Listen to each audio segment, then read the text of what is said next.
transferred into this after the Worlds, because there's a number of junglers that have changed. And more importantly, like we were talking about in the first game of the day, Shyvana is now back on the plate, and that is a big, big champion for Gambit. It really is, but you know what I love about the Red is that they're giving some respect bans over to Gambit. You know, they're taking Evelynn out, which we saw Diamond use so well throughout the spring split and the summer split. And then also the Fiddlesticks being taken away. And it's really interesting to see that, because I was talking with Krepp a little bit earlier, and he was saying any support is so hard to deal with. There's like one champion out there, I'm not going to say who it is, that can really counter her, but you see more of the amateur teams take like a Fiddlesticks as a support. So it looks like Gambit doesn't want to necessarily deal with that right off the bat. I'm just wondering if Fiddle's being banned out, whether they're actually pre-planning to pick Zed, because he used to be a good counter towards it. Something Alex can certainly play. Alex can play a number of champions. Alex is just feeling okay, by the way. I asked him earlier on, because if you remember back to Worlds, and actually, to be honest, a lot of tournaments, Alex tends to get a little bit sick. It's a lot of travel. But, you know, we talked about it at the start. Gambit, anything but first place at an Intel Extreme Masters is not good for them, because this is their tournament. Their name is on the trophy right behind us, which is actually not there. Where's it gone? It used to be there. It used to be there anyway. The trophy that was here earlier on has their name right on it. It has Moscow 5 on it, to be fair. They didn't win it in 2012, but 2011 was their year. You know, if you think back to Katowice last year, when they showed up day one, they got dominated. They tried the curse-aside bullet time for them, for Korea, but then the next day they came back against Azubu, Blaze, and Frost, just stomped them completely. So you're definitely right. They're fighting for something here, and they have quite a few teams here to play through if they want to have the hopes of winning. Ooh, well, Nidalee banned out as well as Lucian, so they've been pretty dominant picks. Shen actually banned out. We haven't seen a great deal of Shen this if at all yet so far, but there's Shyvana being picked up first off. Strong top lane champion right now, but Renekton available, Jack's available. What else could they go with at the top lane? Will they be thinking of that, or will we be seeing the Fresh Prince? You know what? I kind of hope so for Edward's cake. I mean, he's the Thresh King. That was what he was coined when he was here in the summer split, and then he just left us. And our hearts were broken from that. But I want to see him come back with that. I know Darien's been playing a lot of Lissandra top lane, so that might be a possibility. But, you know, I was chatting with Krepp earlier, and he was saying no one really counters Shyvana top lane right now, so you have to kind of maybe 2v1 her if you want to have hopes of keeping her down right now. But the Vi pickup, if that does come in, I mean, we've seen Darien play it before. We saw her heavily played at Worlds, so why not go for a champion like that who can be very aggressive early on? It could really be a nuisance to deal with that ultimate coming into a team fight. Yeah, it's a champion that Bengi ran in the OGN Summer Champions, actually, when they came back against KT Bullets. And I believe he's returned it. I think I'm pretty sure he played it the other day as well. Memory is a little bit foggy on that one, because I've watching so much OGN lately that I'm like, I don't know what the picks, who's picking what these days. Just trying to get a taste of the trend. And speaking of trends, Annie as support. That is the trend. This time we're seeing Eddie on Annie. That's going to be so much fun to talk about. But I mean, that's a champion that's up his alley if we think about it. I mean, he is known for kill stealing. Not that way though, Demon. He's known for kill stealing quite a bit. And Annie with the long attack range, with the burst you can put down, like that is a champion that works perfectly for him. And it looks like he doesn't want to go for Thresh here. So maybe we'll see Caitlyn for that patented Caitlyn-Annie combo. Maybe we'll see Varus, because Genja's been playing a lot of Varus. Actually, he played it 13 games in the summer split, only won 7 of them with the 5.1 KDA. Oh, Jinx hovered over right now. We haven't actually seen Jinx today. Been a very strong champion on release, I'll give you that, but people seem to have figured out a counter for him. But alongside Zyra, that's a pretty scary, damaging combo. If you get locked down, you are pretty screwed. Yeah, Kenny Penna didn't do too well with it earlier on against Copenhagen Wolves. Oh, well, we know he wants to play there, obviously. But, you know, Jinx, definitely a strong champion. That ultimate is, from what I hear from Joe, so amazing to say during team fights. The super mega death rocket. Super mega death rockets. But she's a very strong champion, even with the slight changes to her, reducing that attack speed from her Q. But the Zyra, I'm always a fan of seeing Zyra. As we saw a little bit earlier on, Cowtard playing her as an AP mid. We've seen her as support previously as well. So it's one of those champions you can lock in very early on and be like, we're not going to show her hand completely just yet. And maybe, you know, they want to go Zyra versus Orianna, or maybe they're just using it to obviously go support. Well, there is the Renekton. It was the champion that was pretty much predominant throughout the World Finals. Really strong top laner, and Darien, well, he used to be a champion and he played well, and he's gonna know what he's up against in Shyvana. See how that one works out. Will they go for the 2v1 later? Don't think we're gonna see Draven, pretty sure about that. Niksar hovering over it right now. We're waiting to see who the mid laner will be. Could be Zyra. We have had someone mid laning, Cowtard mid laning Zyra early on in the previous match, where Copenhagen Wolves, if you missed it, took down SK Gaming 2-0. They're going to be facing Ninjas in Pajamas tomorrow morning. That will be the amateur finals for that one. Right now, though, it is going to be the final picks. What do you think? I mean, I was about to say, we could see double AD comp. Jarvan's a likely jungler. Huh. So I swear we've seen mid-Quinn once. I can't remember who it was. I know Spontex played her. Actually going to get locked in. We did see Spontex playing it, and we have seen it mid-Quinn. With Gambit, actually, funny enough, in the top lane. I believe Messiah's played it a bunch of times as well. But then again, he plays anything. He's played Sion loads in the mid lane as well. And we saw how that went this morning. If you missed it, well, you missed a mid lane Sion from Noobdog, which some of the team wasn't too happy about. Yeah, we'll save that story for another time. But, you know, I actually kind of like the Quinn. I mean, it's one of those champions that can be a really big bully in the lane. You can split push decently well. It's kind of hard to gank her just because you have the ability to tumble backwards and you have that sight from her hawk to see around you. But what's really funny within the red lineup is the fact that Niksar used to play middle, for instance, of Surrender. Fomko used to play jungle, and then Dimonko's always been in this as a support role. So I'm curious, over this period of time, you know, since February, have they been able to work any twerks out? Have they been able to, you know, come into their own in these roles? And no, not twerking. No, Baron's not twerking in this game. It's not going to happen. Twerks out? Kings well, out. Maybe they did. Maybe that's. I don't know what these Russians get up to sometimes. Maybe that's what they've been doing to figure out. But there is the Red. If you're not sure really who the Red is, the Red's actually a pretty big gaming organization in Russia. So it's actually a pretty big powerhouse team. Hell, he's got a bear tattooed on his arm. Don't mess with that guy. Was that Stormtrooper bear? I don't know what it was. The camera may pan down to it, but it was definitely a bear in there, that's for sure. So, there is Diamond Prox on your screen, alongside Darien, who's always got the swagger as he comes into the studio. I mean, you guys saw his intro at the Worlds, but you should see him as he swaggers around the studio, man. He's a cool dude right there. But this team, I mean, they're going to know this. It's unfortunate a little bit, I guess, for the Red, because they're coming up against their comrades, as it were. They're coming up against Gambit, who these guys probably look up to. I mean, Gambit had been on the scene for so long, since the Intel Extreme Masters Kiev back in 2011, I believe it was, when they really burst onto the scene with the Empire, which they were formerly known as, that great combo. But what do we think? What do we see here? Because this is Red, I think, from my point of view, trying something funky. They know they're not going to beat Gambit in a straight-up standard fight, so they've gone with some interesting picks. They've pulled out the Jigs. They've pulled out the Quinn in the middle. Is it going to work out, though? You know, the thing about double AD compositions is that you need to feed a lot of farm over to those two champions, and to get to that point a little bit later on is very difficult to do. But one thing I like about Red is that they do have a lot of protection for their AD carries. So you have the Cataclysm to hold there, obviously. You have the Stranglethorns out of Zara, not to mention the Grasping Roots. You have obviously Shyvana, who can knock them back on top of that. So they can have a lot of damage, but the problem is they don't have magic damage. And we saw a game earlier on today where we just built straight armor against that, and there's not much you can really do here. So we are seeing Darien. See, this is what scares me, is that if Darien is going 1v1 against Shyvana, that means he's confident in this matchup, and that's a very scary thing if you're playing against him. I'm just scared about Edward on Annie as well. I'm scared for everyone on the Red right now, because Gambit, they have been back together as a team, effectively, for the last 2 weeks, although I know from Edward, he's been playing on my Battlefield 4 server, so he's, I don't know how much he's been practicing. He's not a very good sniper. Was he kill stealing you, though? No, he's a sniper. He's like you. He likes to sit on the roof somewhere and tries to camp it, but he's not very good at it. That's so definitely like me. Exactly like me. Exactly like you. But, you know, one thing that's funny with Gambit is that actually Edward got interviewed lately. I don't remember off the top of my head who it was, but he said the problems that existed before within Gambit, which caused him to leave, are no longer there. And that means potentially the return of the team we saw, you know, a little over a year ago, when they were just so dominating. And I want to know, can they do this? But, you know, on Red's side, think back to Meet Your Makers coming into the summer split. They had a phenomenal week one, going 4-1. They caught teams off guard because they had the opportunity to research them. The Red might have that same opportunity right now, and hopefully for them, they take advantage of it. Well, and it's more than research. It's hunger. It's hunger to win. And has Gambit still got that hunger? It's a team that's been around, been victorious, been very close to winning World Championships in Season 2. And, you know, they managed to go 2-1 with Taipei Assassins. So is it a team that's still got that hunger? Now they're back together as the original lineup. The original gang is back. Are they as hungry as ever? Bearing in mind, this is the Intel Extreme Masters. I haven't actually seen Groove here either, so maybe the manager has not traveled with them.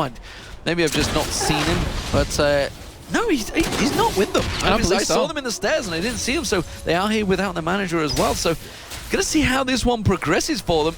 but they are up against the Red. The Red themselves have a mountain to climb, I feel, playing up against Gambit. And this is great zoning already. Yeah, look how scared they are to go up head-to-head against him as AD carry and support. And obviously, you know, with Edward having that anti-stun up, with that constant harass that he's been doing right now, it's really applying a lot of pressure, not to mention he's sitting on 30 AP. This is an all-in fight. Wish is going to go for it. That's the question. It's going to be Darien trying to flash in for it. Fire having to flash straight away.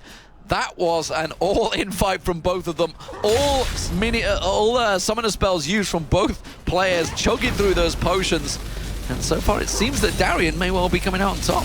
Yeah, he's making a stamp on this lane. He wants to show that I will control this. You're not going to be able to really snowball on us right now, as we saw Shyvana just do so well earlier on today. And we even see Fomko a very early gank right now, but he's going to be spotted by a ward. And this is very dangerous because it's not going to happen most likely with Darien. Already seen him back away. And now he misses out on a little bit of CS here. But still, I like the presence though. I like the decision for him to kind of interact with other lanes so early on. Well, he shoved his wave up straight to the tower, so I don't think he lost too much experience. He maybe would have lost 1 or 2 minions, but yeah, like you said, that ward.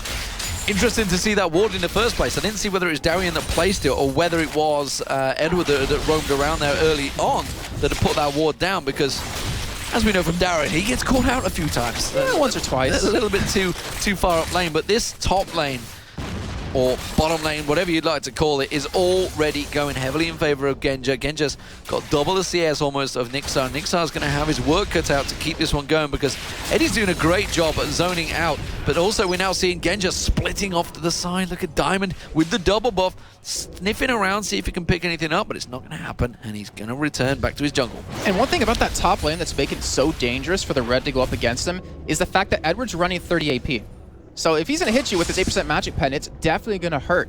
And that's what's causing him to kind of sit back, you know, just try to farm up, not give away any kills just yet. But Diamond, he's spotted going down here, and looks like he wants to tax the lane a little bit, shoveling as fast as possible. And Faris, he's actually not going to back away. He's going to stay here. He needs this experience, or he's going to fall really far behind. Oh, Alex is going all in on towards Fomko. Fomko, they've reversed positions right now. Has he got the damage to turn this back around? Alex is taken very low, pulls out the defensive ball, has to flash away from it. Fomko's going to flash through. Oh, manages to get it down, but the ball is back, and Alex picks up first blood. I think we can say, without a doubt, Alex has been practicing over this vacation right now. That was ridiculous, but I've been flashing a little bit early just to get that vision away from Fomko, so he didn't know exactly going to happen here. But Genja going to get caught. Genja caught out. They're having to dodge out away from the choppers. Flashes through again, throws out the barrier and the hail of arrows, and taken very, very low. We already saw that Edward wasn't in the lane, so this is good pressure from Red. Yeah, a little bit surprising considering how passive they've been playing this entire time. But right now, as you can see on that minimap, we have Diamond Prox heading up towards this top side. He will not be spotted by a ward right now, and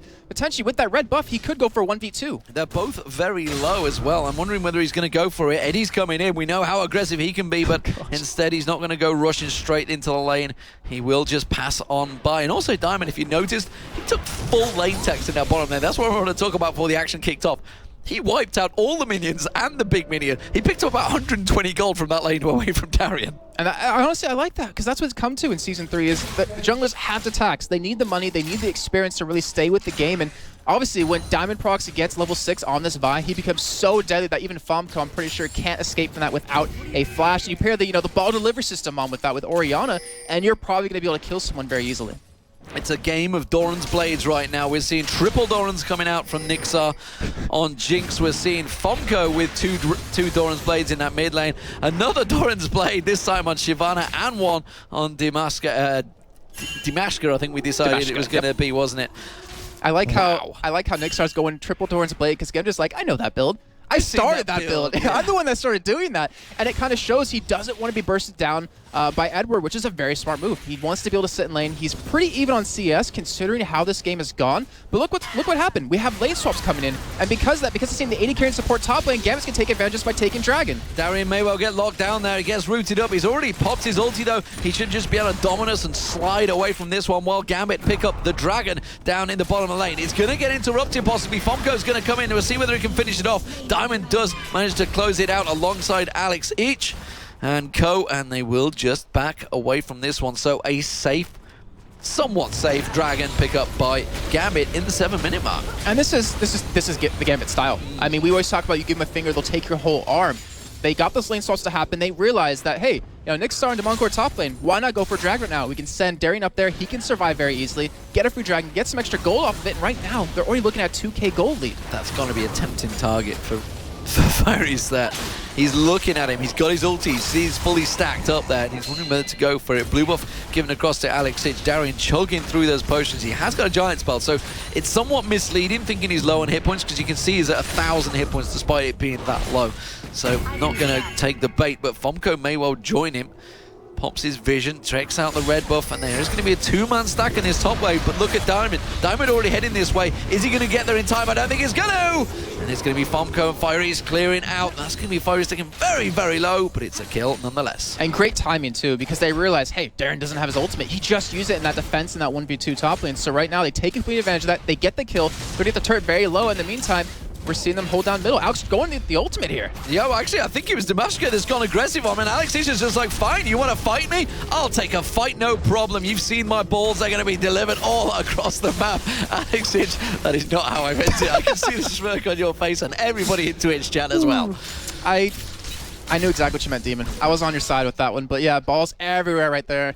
And right now, we're seeing Diamond hold on to, you can compose yourself. Hold on to this top lane here, and he's going to get some little bit more tax here, as we do see Darien finally go for his Sunfire cape. But in the meantime, Niksar and Dimonko pushing bottom. They're up in this 2v2 lane yet again here. They want to keep the 2v2, as we already saw Gambit, throw the switch up here, even though they were so hesitant to fight him earlier on.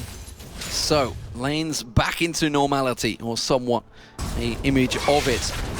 Catalyst of the Protector and the Tear of the Goddess already picked up by Alexic. He is in pretty much a perfect position, it has to be said straight away. Already a 10 CS advantage, got 2 kills, looking comfortable. Eddie throwing down the stuns in the bottom there, having to protect Genja, and you can see Niksar starting to go a bit more aggressive on Jinx. And this is what I want to see out of Gambit. This is what I'm curious about, and I'm sure a lot of people out there are looking for. Even though Edward said the things that made him leave earlier on. Oh wow, you see kill bottom lane, you see Edward go down. Yeah, Edward's gone down in the bottom. He did stick around a little bit too long, got the grasping roots out there, but looks of it. Darien, meanwhile, trading with Fiery's at the top there. We do see Diamond hanging around, see if they can bait something, but at the top here, it's going to be continuing back and forward. Dominus popped. I don't think Darien's going to chase him onto the turret, so they will back away, but he is buying time for Dimasjke to come around. Will he slide on in there? He's got the combo ready and waiting to try and get him. That's the bait they needed. They get the lockup, they get the stun. He's going to slice and dice away. We can see the ultimate coming out. The flash is away from him. Is he going to go deep on the tower? He's going to have one more shot on this one. He is going to try and land the damage, but could he get baited in?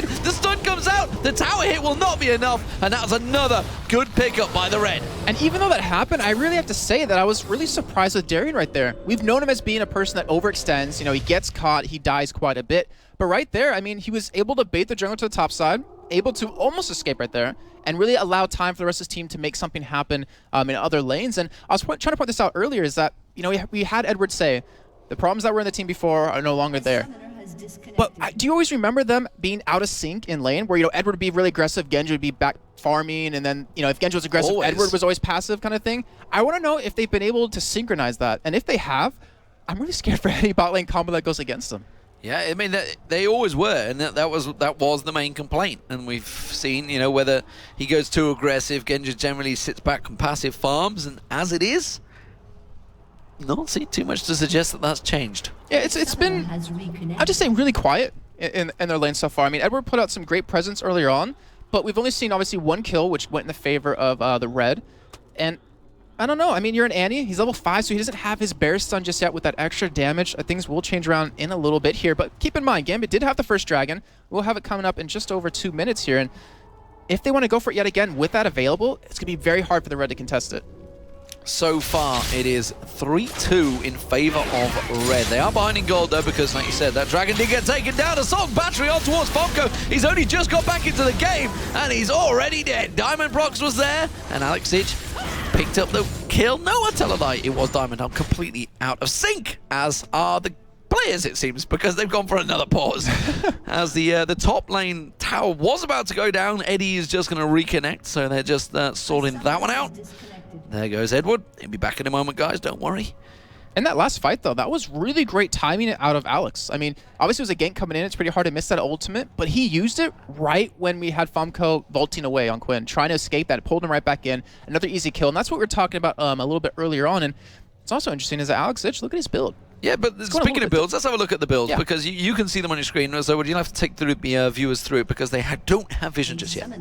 All right, well, the one thing that kind of is interesting for me is Alex, he went for a Catalyst, went for a Tear, and 2 Doran's Rings. So He's going for like a Rod of Ages, I would expect with that. Maybe a Banshee's Veil later on if he wants to, even though there's no magic resist. Maybe just dodge a Grasping Roots or something. And he's going for, you know, a lot of mana with the tier on top of that. So he's going to be lacking a little bit of damage, but the rest of the team makes up for it. But just with what they have, with that Annie, you just, I mean, even though your support, you still do quite a bit later on. You have Genja, who's happily farming away, has a 21 CS lead over Niksar. And not to mention Darien, just with the Dominus up, with his Sunfire Cape, he hurts a lot.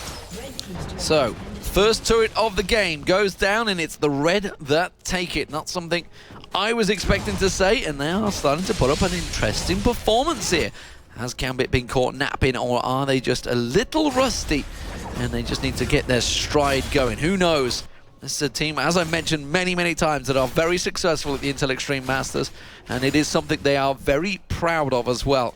They like to pick up victories here at the Intel Extreme Masters, and why the hell not? Their name's on the trophy 1 year, that was 2011. Unfortunately, the Koreans stopped their dominance in 2012, despite them getting to the quarterfinals, or was it semi-finals? I can not remember back at CBIT 2012. But nevertheless, it was the two Azubu teams that stopped their progress. And right now, Gambit, I don't know, I'm not 100% convinced just yet of their play style. I mean, obviously, it's, you know, the first game in a while, at least in a tournament setting. The game is not really in favor of currently the Reds, since they still have that gold advantage, but they haven't been on par, as fluid as we've normally seen them be going around. And as you can see, Diamond, he's a minute early to this Dragon, and that kind of shows maybe there's a little bit rust within the team. Or maybe he's just trying to see if there's any enemy wards on that, if anyone's going to come by and, you know, show their presence. He hasn't got a Oracle, has he? No. No, he hasn't. Just checking out whether anyone's going to spot towards him. But yeah, the time, like you say, the timing, he is a good minute early there. He's going to clear out those wraiths. He's going to find actually in the jungle. They may go head to head. You can see Dimasjke taking him behind him, but instead he's going to back away. Had the support of Alex Ich, whose ulti will be back up in just a few moments. I'm interested to see this Shyvana pick, because it was taken away as the first pick, and it is 2-0 up. This could become a problem late game for Gambit, because late game, Red's team's actually not that bad. Yeah, it definitely is. I mean, the double AD carries, if they can get them both farmed up to that point where they'll be strong to deal with the enemy team, then it's going to be very hard to dive anyone on Gambit's, or on the Red side. And then you have, you know, 2-0 Shauna, you just pointed out. Faris, he is going to be tanky with that Sunfire Cape, with the Dragon form. He's going to be able to dive into the backside, go against the squishy of Genja, take the stun away from Edward if Edward wants to focus him down with it, and really apply a lot of pressure, really be a big nuisance in the middle of these fights. But it all comes down to, can they get to that point where their team fights matter for them, or are they going to let Gambit, you know, kind of get back in the game and kind of take it away from them?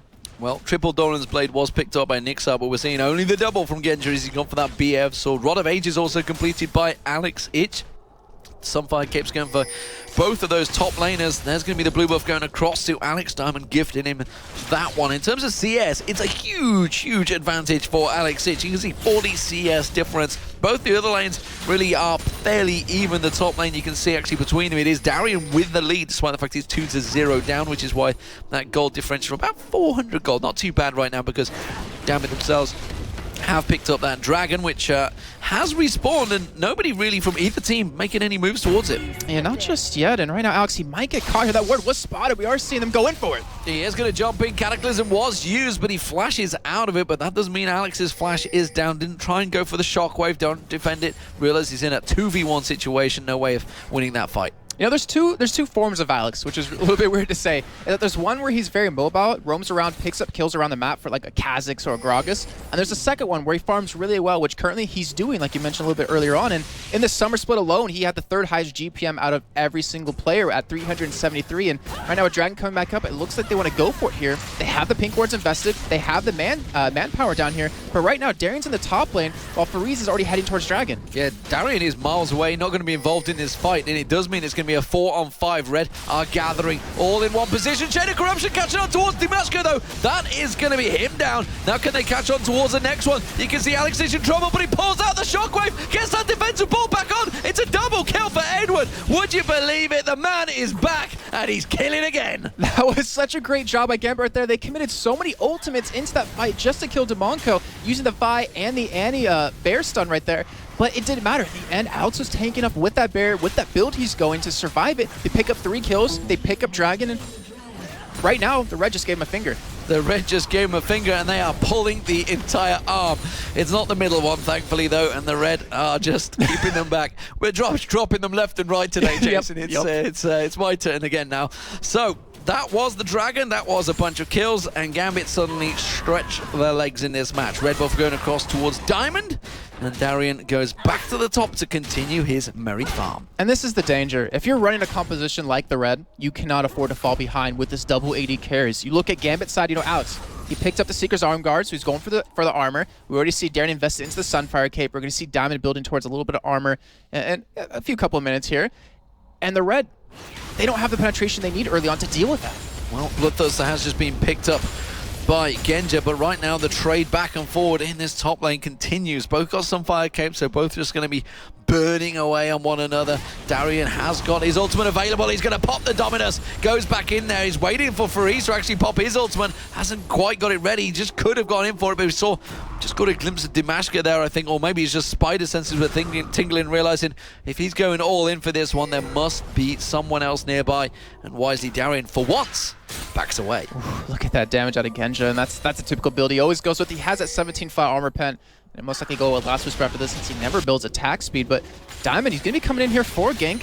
He was not spotted by a ward in that tri-bush, and he's going to be going in. Assault and battery on towards Dimonko, gets him straight on. The chomper's coming down. Niksar caught with the chain of corruption. Tibbers goes down on his head, and just like that, the piercing arrow takes off his head. That stud, the CC they just applied right there. I mean, even Diamond didn't hit the target they were going to go for the kill on a Niksar, but the bear stun with the chain of corruption out of Genja, which is enough to hold him there long enough to pick up that very, very easy kill. Last I checked, Niksar hadn't left Riot to join become a pro gamer for the red, but Niksar is there indeed. It is going to be the bottom turret going down. Gambit going to be picking that one up. Meanwhile, you can see Diamond just off the side taking down those golems as well, trying to get interrupted by Dimonko.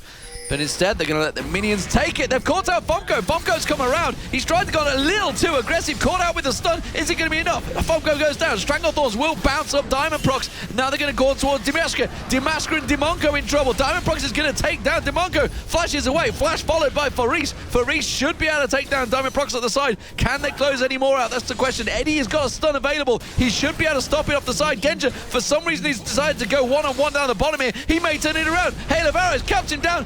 Dimonko picks up the kill along with Faris. That's double for the red, and they try and pick up something from it. But while it's all happening, top tower going down, and Alex has driven through the mid lane, taken down the turret and pushing on towards the inner. And look how many men they had to commit for that fight, just for a 2-for-2, and now they're losing 2 turrets on top of that. I mean, they needed all 5 members there to really hold on to that, as we saw Niksar down a little bit earlier on, so they needed 4, but even with that, they struggled to really get those kills, and Gambit in the meantime just completely taking advantage of it. Even Alex just waiting on the sides to maybe go for a blue here, and now Faris, he might be in trouble, as we do have a 2-man Gambit squad up here. Here they go, it's going to be Alex Itch coming around. He's already 3-0-3, his shockwave is available, but he's not going to pull the trigger on it. Now he could, no, pulls instead back towards Darien.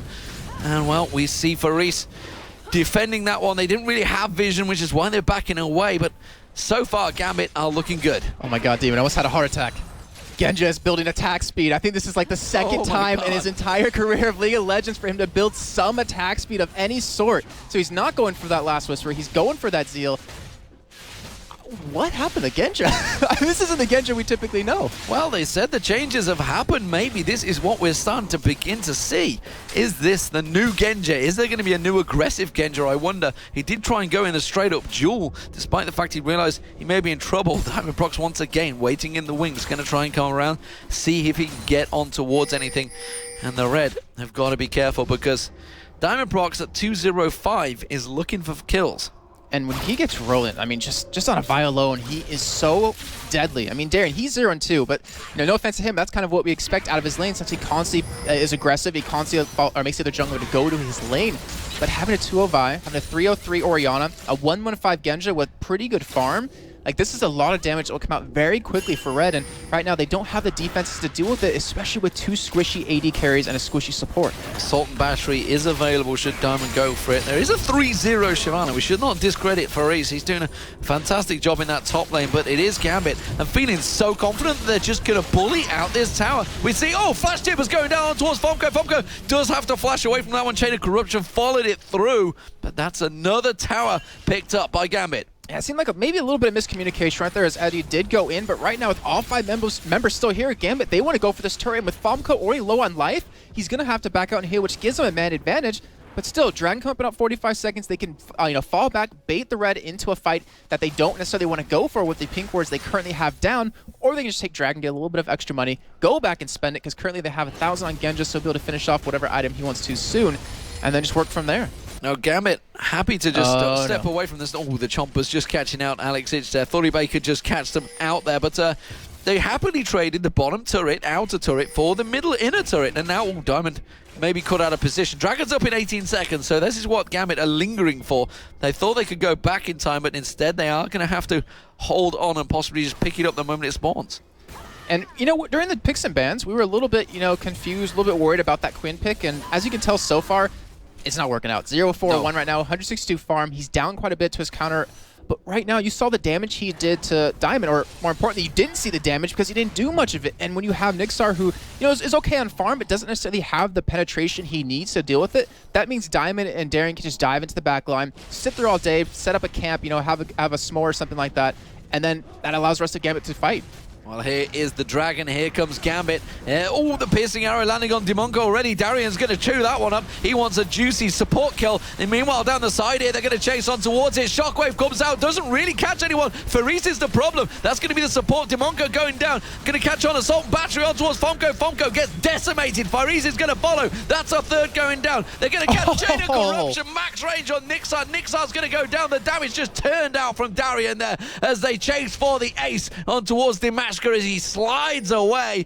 Don't forget the Dragon. They're going for the inhib. And right there was a perfect example of just how far ahead Gambit was. Darien went in 1v2 even against that Dragon, was able to pick up a kill on Dimonko, while the rest of the team, even with Alex ulting just one man on a Faris, they were able to pick them apart one by one with superior focus. And now, like you said, they're going to get an inhibitor off of this. Absolutely fantastic stuff. And what started off as a fairly close match has just been, once again, just ripped straight from the red. We talk about earlier on, we've talked about it during the amateur matches, how teams do not close games quick enough. Gambit are doing just that. 10,000 gold lead, 22 minutes in, first inhibitor down. And this is a very scary point for the red, because within the summer split alone, it was like a 93% chance you're going to lose a game once you lose a first inhibitor, and against Gambit, those numbers only got worse for your side, and we've seen Gambit being able to close out games so quick with an inhibitor down.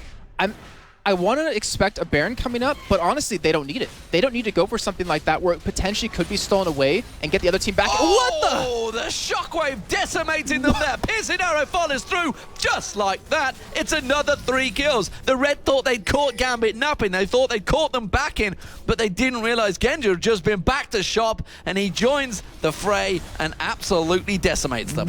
Wow, that damage out of Alex paired in with Edward. The pull together with the Tibbers is so hard to deal with, as we just saw right there. In Gambit, they might go for a finish. Why not? Why not, indeed? You've talked about how quick these games can finish once the inhib goes down back in the LCS. But right now, the Nexus turrets are dropping. Diamond Proxy's diving on towards the turret. He takes one Nexus turret down, and if Faris comes out, there's a lot of damage actually coming out here. Gambit forced to retreat. Genja throws out Chain of Corruption, does manage to land it. He could turn it back around on towards Fariso. You sure as hell damn wish he could, but instead he's caught out by the Stranglethorns and will get knocked down. This could be an ace possibly on towards Gambit. Dimasjke, can he chase on through? Flash is on there. Alex Ich catching. No, the Dragon Strike's not going to be enough, but Fomko will with his ulti take down Alex Ich.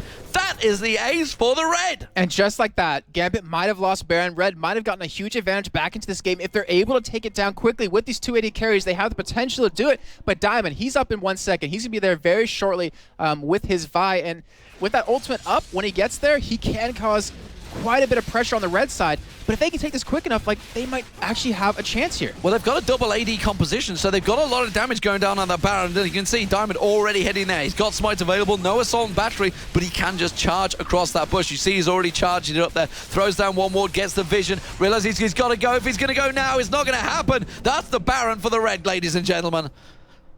Just fantastic play out of them. I mean, we were really kind of curious to see how they're going to get back into this game, and that was their move right there. Even after they lost those 3 men in middle, as they thought they caught Gambit off guard, they end up returning with all 5 members, able to pick that one up and picking up Baron on top of that. But right now, it was more of an opportunistic Baron. They can't really push with it. They need to defend. They need to get their inhibitor up. If anything, they need to shove this middle lane. But if Gambit go for an engage with this Vi ultimate up, if they go in all together, then the red is just going to explode like we just saw prior. Well, they've shown fast-paced decision-making. They've proven that, you know, once they realized the situation, they went straight for that Baron. It's clear that this team deserved to have qualified through. They were the top-placed Russian team, which is why they are here representing their region. But they didn't even just qualify. They stomped everyone in the qualifications to get here. It wasn't even close any of the games, and we're looking at probably like the #2 team, maybe besides Gaming Gear U, which I don't believe I even played in it in Russia.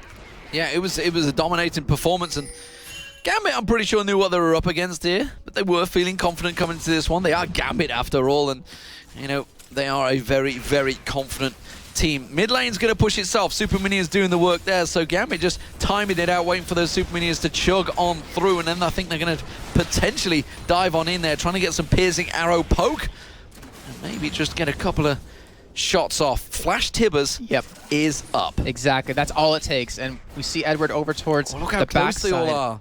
This is a shockwave Tibbers all in one, assault and battery, ball delivery system.